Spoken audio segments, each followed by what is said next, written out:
Government job after nursing, BSc या GNM. अभी I think government job में recent criteria मुझे पता नहीं है, पर बीएससी की प्रायोरिटी ऐसा ज्यादा है, जीएनएम का कम है, या दोनों पैरेलल चलता है? Okay, it's a same. Government job nursing में आप जीएनएम हो या बीएससी नर्सिंग हो, गवर्नमेंट के क्राइटेरिया सेम है। अब हम बात कर रहे हैं कि गवर्नमेंट जॉब में जाना है, तो फिर ये स्पेशलिटी नर्सिंग की बड़ी बड़ी बातें करने का मतलब क्या है? बात सही है, नहीं मतलब है, क्योंकि वहां पे तो सिस्टम में आप एज ए नर्सिंग प्रोफेशनल ही कंसीडर होते हो, और वहां पे पोस्टिंग जो भी है वो तो एज पर द नीड, कि आपको एक पर्टिकुलर डिपार्टमेंट अलॉट किया है तो आपका उसी में मेजोरिटी वर्क पोस्टिंग वगैरह रहेगा, और उनके भी इंक्रीमेंट स्लैब्स वो तो फिक्स ही है। एक्चुअली ये सेमिनार का मेन पर्पस भी एक ये चीज है, क्योंकि सबसे बड़ा जो मैंने ऑब्जर्व किया है, सबसे बड़ा गोल यही होता है। जब हॉस्पिटल में भी काम कर रहा था, तब भी जैसे ही न्यूज़पेपर में गवर्नमेंट जॉब की अनाउंसमेंट हुई और हॉस्पिटल में रेजिग्नेशंस की बाढ़ आ जाती है। क्यों? क्योंकि उस सिटी में या उस स्टेट में नर्सिंग गवर्नमेंट की जॉब वैकेंसीज निकली तो हर कोई अप्लाई करेगा, ऑफ कोर्स। क्यों? क्योंकि आप अगर 20-22 हजार की सैलरी पे वर्क कर रहे हैं किसी हॉस्पिटल में, तो गवर्नमेंट में आई थिंक 35,000 के आसपास सैलरी स्लैब है। हर कोई ट्राई करना चाहेगा कि यार गवर्नमेंट में मिल जाए तो लाइफ सेट है, पर हर किसी को तो नहीं मिलेगा। अब उस जगह पे आपको सोचना है कि आप को कौन सा path, again person A and person B वाला बात है। If you are more keen to work in the government system only, of course you should choose that path कि नहीं, गवर्नमेंट में जब भी वैकेंसी निकलेगी my first priority is government job. आपने किसी भी नर्सिंग फील्ड में 1 साल काम कर लिया, you have set your priority. Practically आप कर सकते हो, वहां पे फिर चॉइस नहीं होगी। वहां पे ऐसा होगा कि आपको गवर्नमेंट जॉब में रिक्रूटमेंट हो गया, एक बार गवर्नमेंट जॉब मिल गई, फिर आपको सपोज वहां पे भी डिपार्टमेंट वाइज ही पोस्टिंग है, तो if you have been posted in orthopaedic department, right, तो वो डिसाइडेड तो हो ही गया। अभी 2-3 साल 4 साल जब भी है यहीं पे काम करना है, अनलेस आपका कहीं पे ट्रांसफर किसी डिपार्टमेंट में ना हो जाए। वहां पे तो आई थिंक सिस्टम ऐसी होती है कि जिस डिपार्टमेंट में आप काम करते हो वहां पे आई थिंक यूनिट चेंज होता है। ऑर्थोपेडिक डिपार्टमेंट 3-4 यूनिट है तो सफलिंग होगा यूनिट का, पर आपका एक स्पेशलिटी तो फिक्स हो गया। प्रैक्टिकली आपकी स्पेशलिटी तो सेट हो गई ऑर्थोपेडिक, ठीक है, आपको चॉइस नहीं मिली, but you have been landed into that particular speciality, now explore it.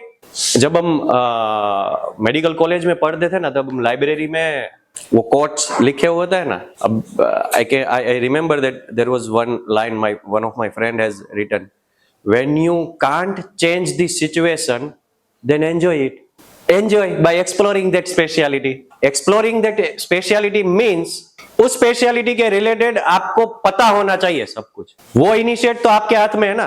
अब आप गवर्नमेंट में ऑर्थोपेडिक डिपार्टमेंट में लैंड हो गए हैं, ऑर्थोपेडिक में कौन कौन सी डिफरेंट सर्जरीज होती है, सर्जरी के क्या क्या कॉम्प्लिकेशंस है, जो भी दवाइयां है, हाई एंड मेडिकेशंस वगैरह जो भी है, उसका indication, Contra indication, side effects वगैरह आपको आना चाहिए। सभी चीजें प्रोसीजर्स के लेके डॉक्टर का दिमाग खा जाओ वहां पे पूछ के उसको। इसीलिए ये क्वेश्चन पूछने की मैं आदत आपको डाल रहा हूं। जाके पूछो वहां पे, जो भी सर्जन है ना उनको पूछो, ये मुझे समझ में नहीं आया कि इस पेशेंट को हमने ये प्रोटोकॉल क्यों सेट किया है, अब मुझे जानना है। तो आप ऑटोमेटिक उस स्पेशलिटी को एक्सप्लोर करोगे भाई। एक्सपर्टीज बिल्ड होगी, कैसे होगी? ऐसे ही होगी, asking question. Sufficient government job वाला question.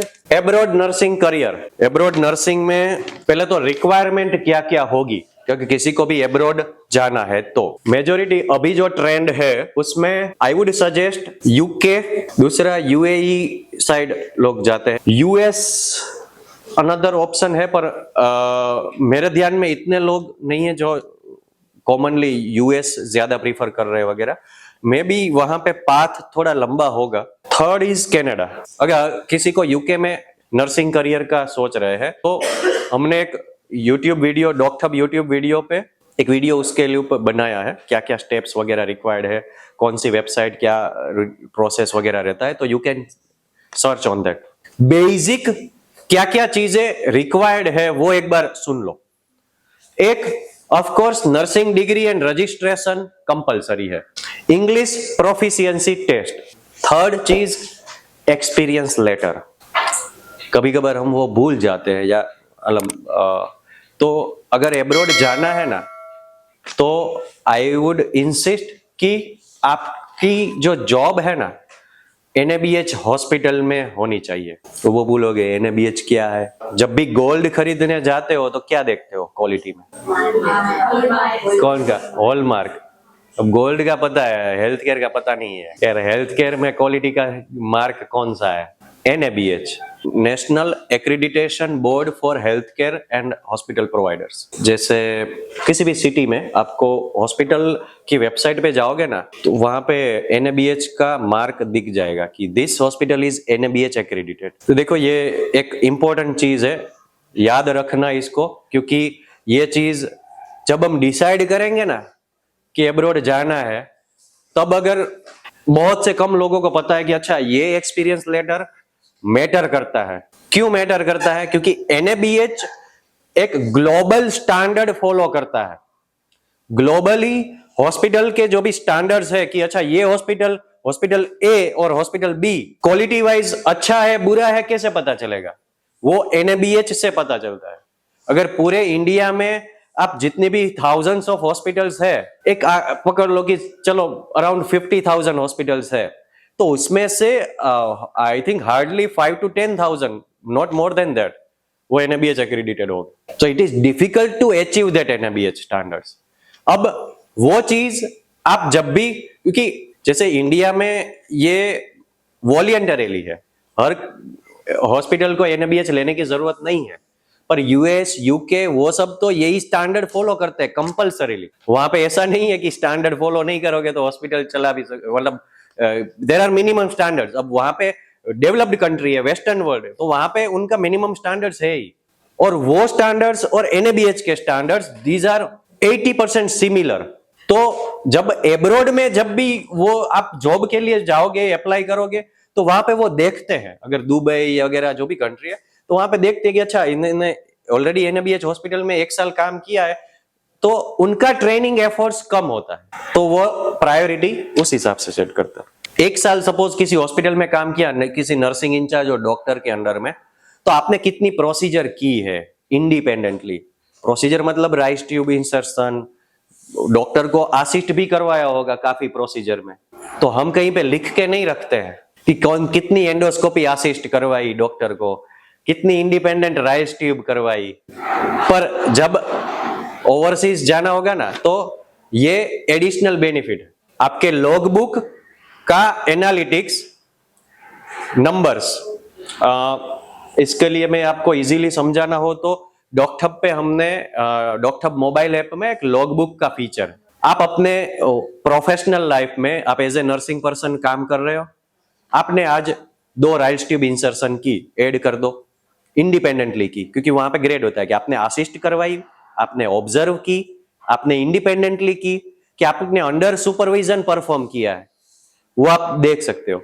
At the end of the year या आपका उस हॉस्पिटल में जो भी है, आप जब भी 1 साल के बाद आपको चाहिए तो एनालिटिक्स मिल जाएगा, आपने कितनी वीगो इंसर्शन की, कितने राइस ट्यूब इंसर्शन, कितने फोलिस कैथेटर वगैरह, वो एनालिटिक्स को प्रिंट कीजिए, you can download mobile app से ही, और उससे अपने जो भी डॉक्टर जिसके अंडर में काम किया है, जो भी नर्सिंग इंचार्ज से काम किया है, उनसे सिग्नेचर और स्टैंप करवाओ हॉस्पिटल के लेटर हेड पे। वो HR ये एक्सपीरियंस लेटर नहीं देगा आपको। अब ये क्या हो गया, आपका स्किल और प्रैक्टिकल एक्सपोजर का एविडेंस हो गया है। ये आपको आगे हेल्पफुल होगा। अगर किसी, भले ही एब्रॉड नर्सिंग में नहीं जा रहे हो आप, पर किसी भी बड़े हॉस्पिटल में भी अप्लाई कर रहे हो ना, तो अपने CV के साथ आपने आपका लॉगबुक क्या या मतलब वर्क पोर्टफोलियो है आपका, ये आपने अटैच किया है ना, तो वो आपको प्रायोरिटी मिलेगी, क्योंकि आप शो कर रहे हो कि मैंने ये काम किया है।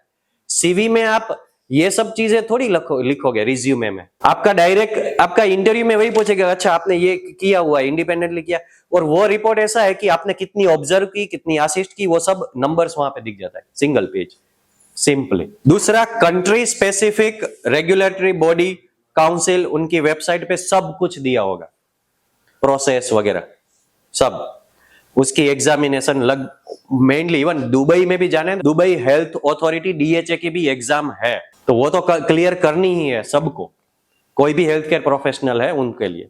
तो यूके में भी, यूके में as I think general nursing council ऐसे है, मेडिकल में लिए जनरल मेडिकल काउंसिल है वहां पे यूके में, तो उनके जो भी है सर्टिफिकेशन, वहां पे अकाउंट क्रिएट करके आपको सब कुछ अपलोड करना पड़ेगा, डॉक्यूमेंटेशन, एग्जाम की डेट्स लेनी होगी, वो एग्जामिनेशन क्लियर करना होगा, तब जाके आपका वहां पे एज ए प्री रजिस्ट्रेशन वगैरह जो भी है स्टेज वगैरह वो मिलेगा कि आपने वो काउंसिल, और जैसे यहाँ पे आप इंडिया में क्या है, इंडियन नर्सिंग काउंसिल है, वो आपको रजिस्ट्रेशन देता है, या तो आप गुजरात है तो गुजरात नर्सिंग काउंसिल है, तो वहीं से आपको प्रैक्टिसिंग रजिस्ट्रेशन मिलता है। तो वैसे ही हर कंट्री में वे है ही। Start applying for different jobs, आपको एक बार रजिस्ट्रेशन उस कंट्री का मिल गया या सर्टिफिकेशन या इनिशियल जो भी हो गया, उसके बाद आपको डिफरेंट जॉब्स में अप्लाई खुद से ही करना रहेगा।